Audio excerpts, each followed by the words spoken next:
O milagre que mudou a vida de Gabriela, quando a fé venceu a escuridão. Gabriela sempre foi uma mulher forte. Aos 32 anos, mãe de 2 filhos pequenos, ela trabalhava como auxiliar de enfermagem em um hospital público de São Paulo, dividindo-se entre plantões exaustivos e as contas que não paravam de chegar. Mas nada a havia preparado para o diagnóstico que recebeu em uma tarde chuvosa de março: retinose pigmentar de Norrie, uma doença genética rara que causa cegueira progressiva e irreparável. O médico foi direto: em 6 meses, senhora Gabriela, o senhor não enxergará mais nada. Não há cura. As palavras ecoaram em sua mente como um martelo. Como ela, que já mal conseguia pagar o aluguel, ia criar os filhos sem enxergar? Como ia reconhecer o rosto deles? A depressão veio como uma onda, sufocando-a. As noites se tornaram um pesadelo de lágrimas e orações sem resposta. Até que, numa manhã de desespero, enquanto esperava o ônibus para mais um plantão, uma senhora de voz firme se aproximou. Minha filha, você parece carregar o mundo nas costas. Deixa eu te convidar para um lugar onde Deus ainda opera milagres. Era Dona Maria, uma membro antiga da Igreja Universal do Reino de Deus. Relutante, Gabriela aceitou o endereço do templo mais próximo, na Zona Leste. Não tenho nada a perder, pensou. O primeiro passo na fé. Naquela noite, Gabriela entrou pela primeira vez na Universal. O som dos louvores a atingiu como uma corrente elétrica. Não era um canto qualquer, era uma guerra espiritual. No altar, o pastor falava com autoridade sobre quebrar maldições hereditárias, e algo dentro dela estremeceu. Quando ele chamou os enfermos para a frente, Gabriela hesitou, mas suas pernas a levaram adiante, como se arrastadas por uma força maior. Você acredita que Jesus pode te curar? Perguntou o pastor, colocando a mão em sua cabeça. Eu quero acreditar? Ela gaguejou, sentindo as lágrimas escorrerem. Então hoje é o seu dia. O pastor ungiu sua testa com óleo consagrado e começou a orar em voz alta, com uma autoridade que Gabriela nunca tinha ouvido. Em nome de Jesus, eu quebro essa doença. Saia, espírito de cegueira, pelo poder do Senhor. O templo inteiro gritou amém, em uníssono, e Gabriela sentiu algo estranho. Um calor intenso percorreu seu corpo, como se fogo líquido descesse por sua coluna. Ela cambaleou, e 2 irmãs a segurarão. Isso é unção, minha filha. Deus está te tocando, sussurrou uma delas. A corrente que mudou tudo. Nos dias seguintes, Gabriela voltou. Participou da corrente de oração das terças-feiras, onde centenas de pessoas se uniam em clamor por milagres. Aprendeu sobre a fogueira santa, aquele momento de quebra de maldições onde o fogo espiritual consome tudo que é do inimigo. O pastor explicou: a fé sem obras é morta. Você tem que provar a Deus que acredita. Gabriela começou a jejuar, a participar das vigílias de madrugada, a dar o dízimo mesmo quando o dinheiro era pouco. Em uma campanha de abençoe e será abençoado, ela ofereceu o último salário que tinha, chorando, mas determinada. Se Deus não me curar, que ao menos abençoe meus filhos, orava. Até que, na 6ª corrente de libertação, algo extraordinário aconteceu. O milagre no altar. Era uma noite de sexta-feira, o templo lotado. O pastor anunciou: hoje Deus vai fazer o impossível.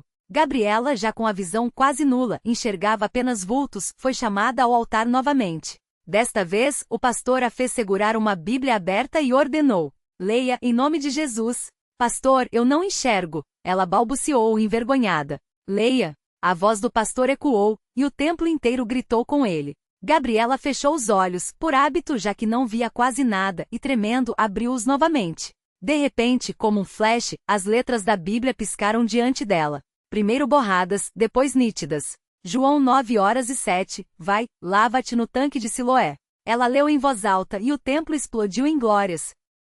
Eu estou vendo. Gabriela gritou, caindo de joelhos. As lágrimas escorriam, mas agora eram de alegria. Ela olhou para as mãos, para o pastor, para as pessoas ao redor. Tudo claro, tudo vivo.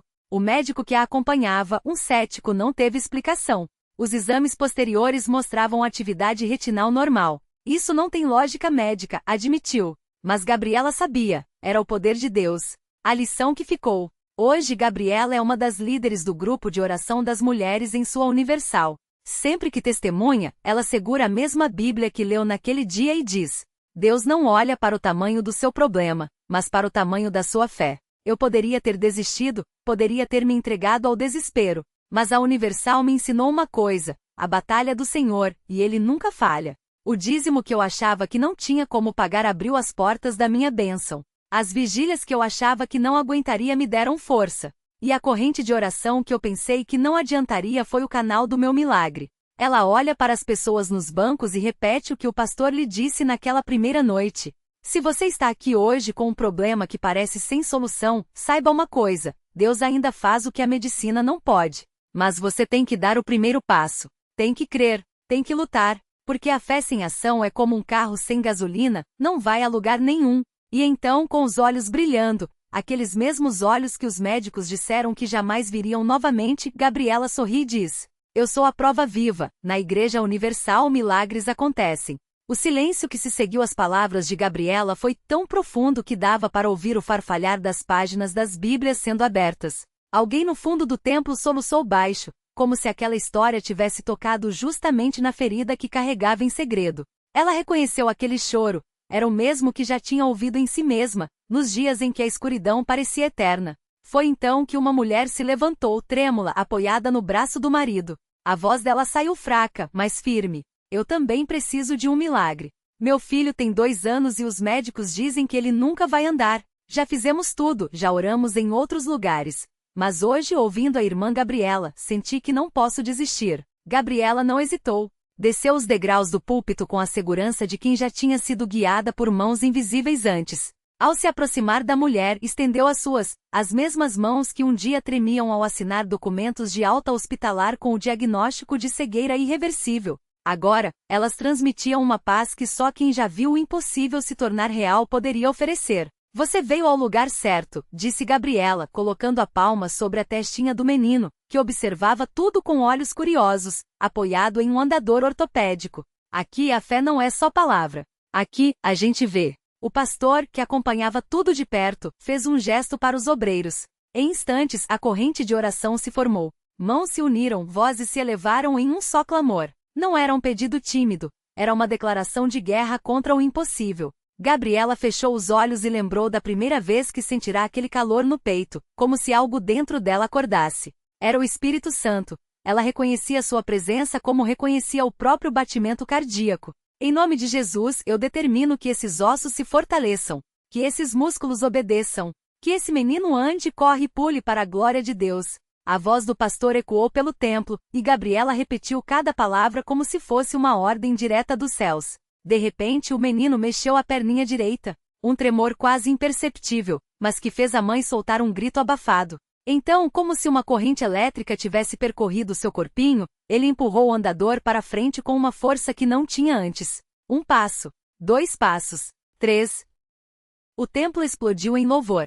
A mãe caiu de joelhos, o marido a abraçou chorando e o menino, agora livre do aparelho, correu em direção aos braços de Gabriela, que o pegou no colo, rindo e chorando ao mesmo tempo. Viu? Ela sussurrou para a multidão, apertando o pequenino contra o peito. Viu como Deus não desiste da gente? Naquela noite mais pessoas se levantaram. Um homem com um laudo de câncer terminal. Uma jovem com depressão que não a deixava sair da cama há meses. Um casal à beira da separação.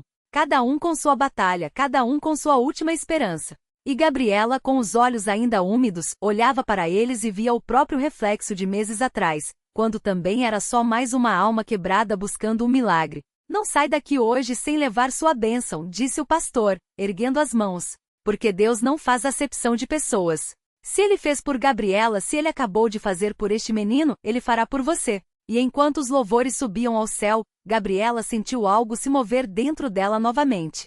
Não era só alegria pelo milagre do garoto. Era um chamado. Uma certeza de que sua história não era para ficar guardada, mas para ser um farol. Que cada lágrima que tinha chorado, cada noite de dor, cada não dos médicos, tudo isso tinha um propósito maior. Provar que na Congrega Cristã no Brasil, a fé não é teoria, é realidade. Quando o culto terminou, ela não foi embora. Ficou ali no fundo do templo, conversando com quem precisava de um abraço, de uma palavra, de uma prova de que ainda havia esperança. Porque agora ela sabia, milagres não são acasos.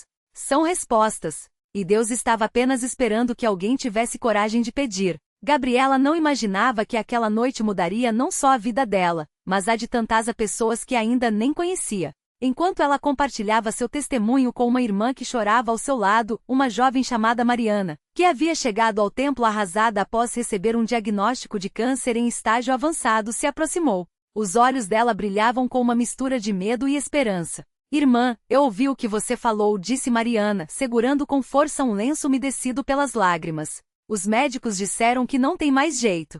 Mas se Deus fez por você e por aquele menino, será que ele pode fazer por mim também? Gabriela segurou as mãos dela, sentindo o tremor daquela mulher que, como ela um dia, se agarrava à última tábua de salvação. Não hesitou. Claro que pode, minha irmã. Deus não faz acepção de pessoas. Se Ele abriu os céus por mim, vai abrir por você. Vamos orar agora mesmo. E ali, entre os bancos ainda quentes das orações da noite, as duas se ajoelharam.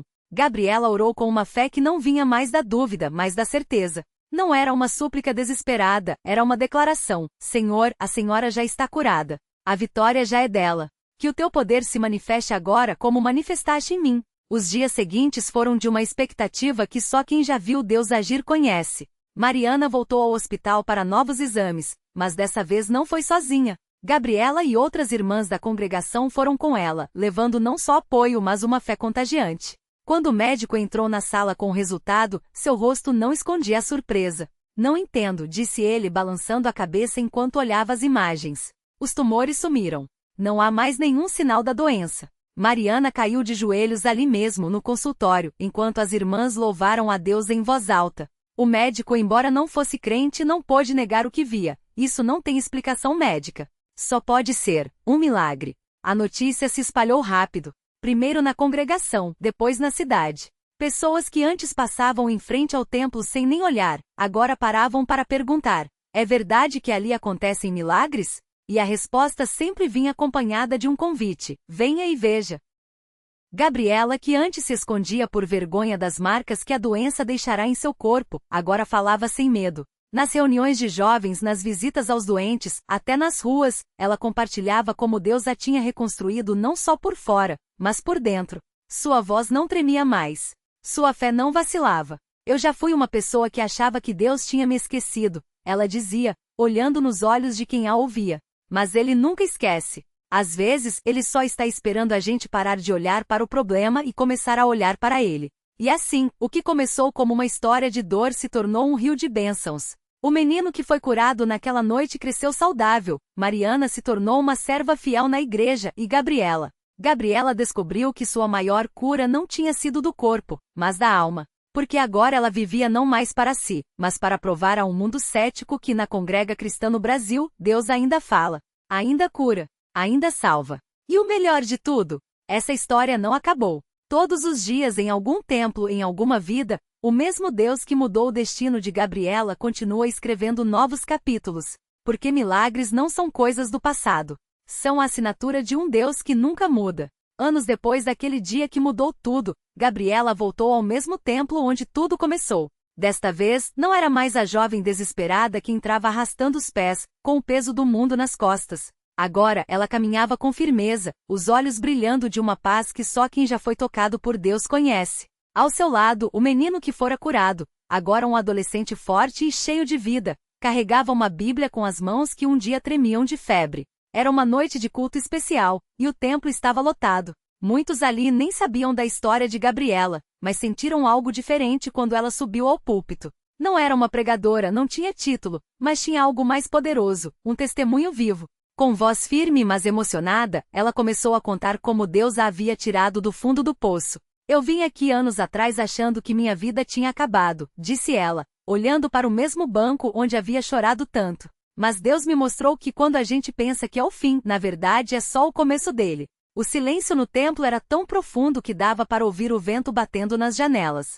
Muitos olhos se encheram de lágrimas quando ela falou do menino, da fé de Mariana, daquela oração que pareceu rasgar os céus. E então, como se o Espírito Santo estivesse ali mesmo, entre eles, Gabriela fez um convite.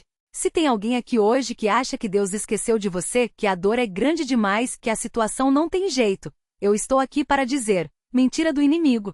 O mesmo Deus que me curou, que salvou meu filho, que transformou minha família está aqui agora. E ele não mudou. Foi como se uma faísca acendesse algo no ar. Uma mulher no fundo do templo se levantou, trêmula com as mãos no rosto. Outra, mais à frente, caiu de joelhos. E então, como uma onda, o choro e os clamores encheram o lugar. Não era histeria, não era emoção vazia. Era o encontro de almas sedentas com um Deus que nunca as havia abandonado. Naquela noite, dezenas de pessoas entregaram a vida a Cristo. Um homem, que havia chegado ao templo arrastado pela esposa, saíra de uma cadeira de rodas, andando com suas próprias pernas depois que os obreiros oraram por ele. Uma jovem que lutava contra uma depressão há anos, sentiu uma paz tão grande que pareceu que um peso de toneladas tinha sido tirado dela. E no meio de tudo isso, Gabriela sorria porque ela sabia. Aquelas pessoas não estavam vendo um milagre, estavam vendo o milagre, aquele que faz todas as coisas novas. Depois do culto, enquanto as pessoas ainda se abraçavam e choravam,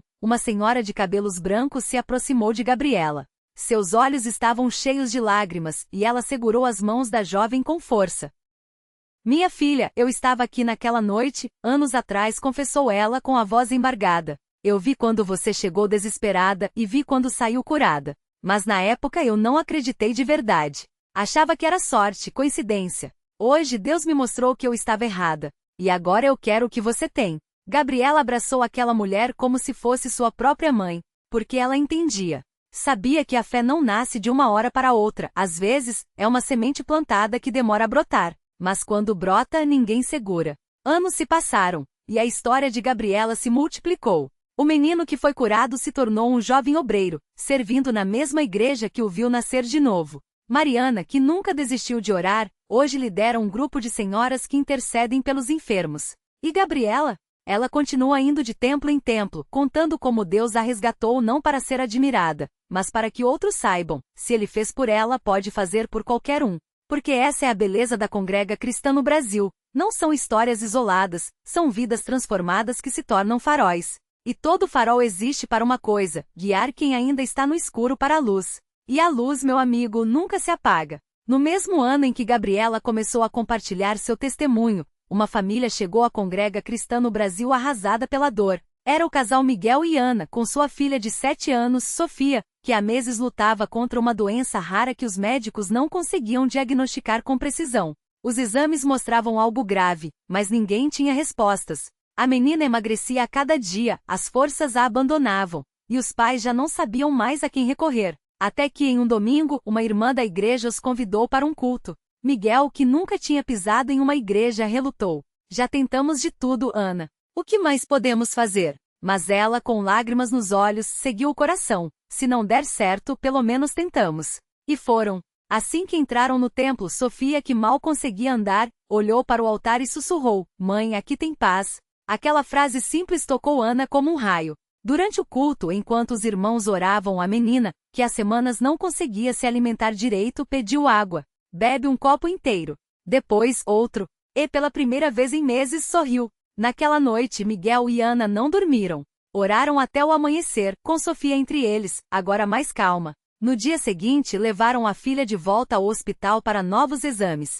O médico, espantado, não encontrava mais os sinais da doença. Isso não faz sentido, repetia, enquanto revisava os laudos. Os órgãos dela estão normalizando. É como se ela estivesse curada. Mas a história não parou por aí. Sofia cresceu forte, saudável, e hoje, aos 16 anos, toca violino na orquestra da igreja. Miguel, que chegará desconfiado, hoje é diácono e ajuda a receber famílias que, como ele outrora, chegam sem esperança. Ana se juntou ao grupo de intercessão de Mariana, a mesma que orou por Gabriela anos antes. E assim, mais uma vez, a corrente do bem se fez. O milagre de uma menina se tornou a fé de uma família, que agora estende a mão para outros. Porque na Congrega Cristã, os milagres não são apenas curas, são chamados. Chamados para servir, para amar, para ser luz onde há escuridão. E quando uma vida é tocada, ela não fica sozinha. Multiplica-se. Como o pão na Bíblia, como as estrelas no céu, como o amor que não se esgota. E a história continua. Sempre continua. O milagre que nunca acaba. Gabriela, a menina que os médicos disseram que não sobreviveria, hoje é uma jovem de 20 anos, formando em enfermagem, a mesma profissão daqueles que outrora balançaram a cabeça com pena ao ver seu diagnóstico. Ela não apenas viveu, tornou-se um farol. Trabalha no hospital onde nasceu, não por acaso, mas por escolha. Quem melhor para segurar a mão de um pai desesperado do que quem já esteve no abismo e viu a luz? Costuma dizer, enquanto ajusta a touca azul e entra no quarto de mais um bebê frágil, como ela um dia foi. A corrente não parou. O violino de Sofia agora ecoa nos corredores daquele mesmo hospital, em concertos que arrecadam fundos para famílias sem recursos. Miguel, o diácono de mãos calejadas, abraça pais chorosos e sussurra: Eu também não acreditava. Mas Deus usa até nossas dúvidas para escrever histórias maiores. Ana, antes uma mãe quebrada, hoje lidera um ministério de acolhimento a mulheres que perderam filhos, não com palavras vazias, mas com a cicatriz visível de quem entende que a dor não é o fim. E Mariana, a intercessora que orou por Gabriela antes mesmo de conhecê-la, ainda se ajoelha todas as manhãs, mas agora suas preces carregam nomes novos, os das vidas que essa família, outrora despedaçada, hoje reconstrói. Porque o milagre não foi apenas a cura de um corpo. Foi a transformação de uma dor em propósito, de um porquê, em um para quê. A lição que fica. Os milagres não são apenas o que Deus faz por nós, mas o que Ele faz através de nós quando escolhemos não guardar a bênção só para nós. Gabriela poderia ter vivido uma vida comum após sua cura, mas optou por ser ponte. Sofia poderia tocar violino apenas nos palcos, mas preferiu levar música onde há silêncio. Miguel poderia ter se fechado no ceticismo, mas abriu as mãos para servir. A verdade é que Deus não nos salva para nos isolar, nos salva para nos conectar. Cada vida tocada é um convite para tocar outra. Cada lágrima enxugada nos qualifica a enxugar a de alguém mais. E assim o milagre se multiplica, não como um evento pontual, mas como um rio que flui gerando vida onde passa. Porque a história sempre continua. E a pergunta que fica é: por quantas mãos a sua bênção ainda vai passar?